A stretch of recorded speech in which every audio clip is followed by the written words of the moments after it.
A long second bloomed like a white flower in the blue-tiled room. Smith stared at his killer, his blue eyes wide open, 2 bullet holes in his forehead weeping blood, a look of disbelief frozen on his face. He was still on his feet, but his heart had stopped. Chaz Smith was dead, and he knew it.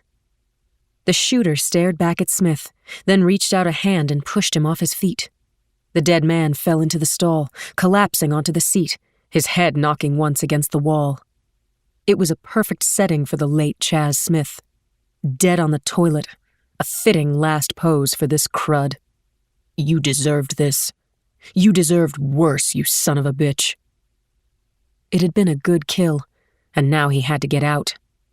He put the plastic bag containing the shell casings, the GSR, and the gun back into his jacket pocket and closed the stall door. Then he carried the trash can out of the men's room and put it down so that it blocked the door from the outside. That would hold people off for a while, make them think that the men's room was temporarily closed. The man in the blue suit heard a rush of sound. The auditorium doors had opened for the crowd. He headed back by way of the main hallway, turning left just as people poured into the lobby, chattering and laughing. None of them noticed him, but even if they had, they would never have connected him to the dead man. There was a fire alarm box on the wall next to a door marked Teacher's Lounge. Using his handkerchief to glove his hand, he opened the door to the box, lifted the hammer, broke the glass, and pulled the lever. The alarm bell shrilled. Then he walked directly into the thick of the crowd.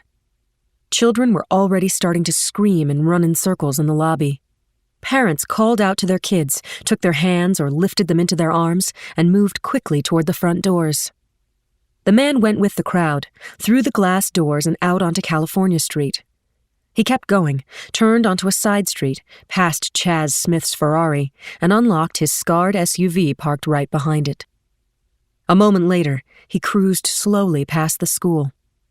All the good people, the kids and their parents, were facing the building, staring up at the roof, watching for smoke and flames. They didn't know it, but they were all safer now. Chaz Smith was only one of his targets. The media had started tracking this shooter's kills.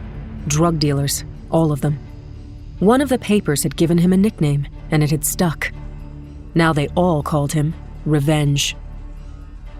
Fire engines approached from 32nd Avenue, and the man called Revenge stepped on the gas.